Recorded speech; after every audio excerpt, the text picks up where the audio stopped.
CEO of Women's Foundation of California.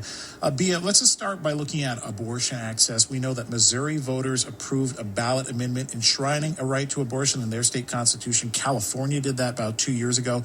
But voters in Florida, Nebraska, South Dakota, they all rejected abortion rights at the ballot box. So with the Trump presidency, how do you see his stances on abortion affecting us? Maybe more people flooding clinics?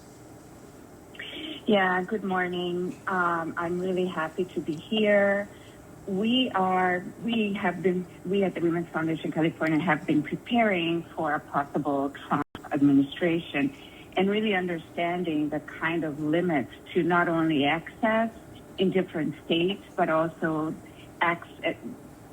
difficulties in access in California as well. We have seen that folks are coming to California to access their reproductive rights and reproductive health.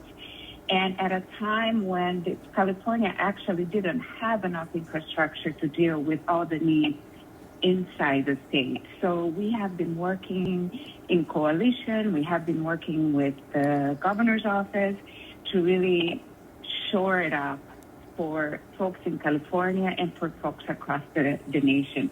But I think it's also important to think about ways in which we can prepare for not only dealing with the next 4 years, but the next cycle of elections, and the kind of policies and the kind of advocacy and the kind of organizing that we will need for the next time around. Well, looking at the exit polls, and I know this is a political question, but we did see a dramatic gender gap between men backing Trump by about 10 points, women backing Harris by about 10 points. So there's some deep polarization here between male and female voters. What do you think that tells us about where we are as a country right now? I think we need to find ways to bridge our differences and to really understand where this is coming from.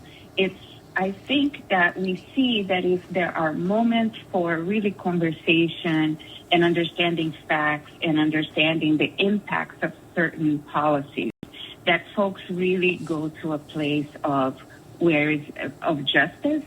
So I do think that in some ways it's unfortunate that we are in this divide again, this gender divide, but, we do know that gender justice is a big issue in the United States. We do know that electing a woman is a big deal in the United States. So I do think that we have our work for the next 4 to 10 years, which is really to bring folks together.